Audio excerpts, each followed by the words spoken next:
My name is Maria Loads and I'm a senior lecturer in clinical psychology at the University of Bath.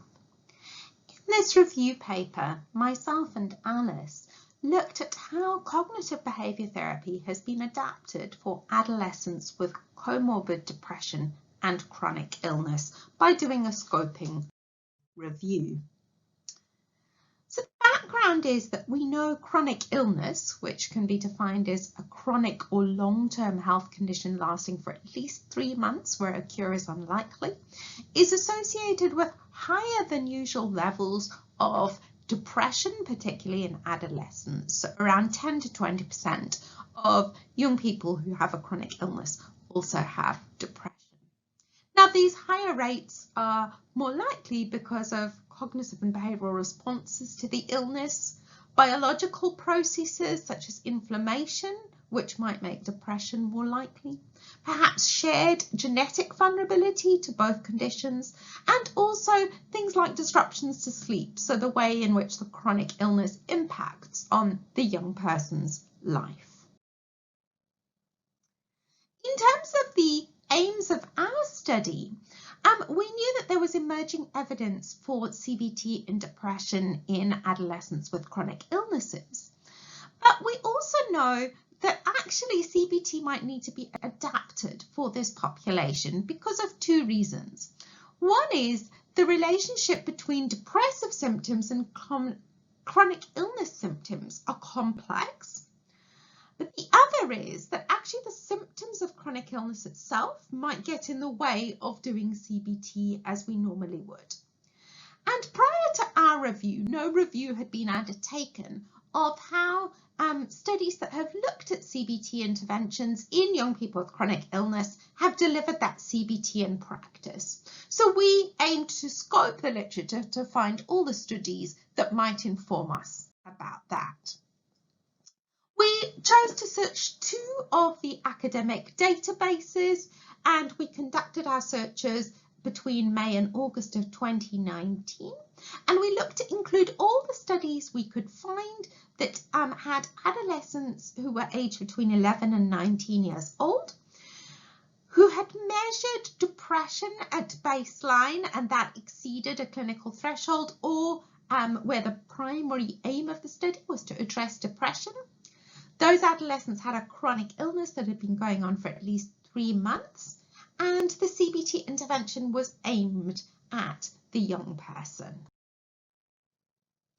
What we found was 12 studies which spanned a number of different chronic illness conditions, including diabetes, inflammatory bowel disease, polycystic ovary syndrome, chronic headache, chronic pain, chronic fatigue syndrome, and Fanconi anemia. We found that the delivery of CBT was adapted.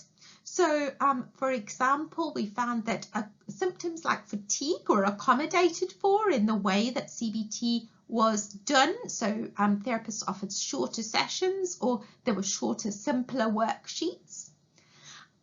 Families tended to be more involved for a number of reasons. So not only to help implement CBT strategies, but also to think about the family's wider narrative about the chronic illness and how that might be contributing to or maintaining the problem, or indeed how it could be used as a protective strategy, as a source of resilience and coping for the young person. There also tended to be more flexibility around how CBT was delivered, including telephone sessions, so a combination of things like telephone and face-to-face. And there was also some adaptations made to scheduling. So there might be CBT sessions to coincide with other visits to a hospital or clinic, or to work around those and to work around medical treatments. There was also changes to the content of the interventions. So we found that there was an expanded focus in the chronic illness context. So psychoeducation was broader, so it included thoughts, feelings and behaviours associated with chronic illness and links between the chronic illness and mood. Cognitive restructuring was also broader, so thought challenging was addressing not only more general negative thoughts but also illness-specific thoughts. Stress management tended to focus on links between chronic illness and stress and strategies to reduce stress in the chronic illness context. And behavioural activation had to take into account what the young person needed to do in terms of managing their chronic illness. Relationship building was important not only within the therapy, but also with other health professionals that might be involved. And skills building was done dependent on the chronic illness. So, for example, in diabetes, there might be an increased focus on healthy eating or relaxation skills to particularly cope with pain, for instance. So the implications of this that we drew out are that chronic illness does present some unique barriers to engaging in cognitive behaviour therapy, and that therapists may need to adapt both the delivery and content of CBT when working with a young person who's depressed, who's also got a chronic illness.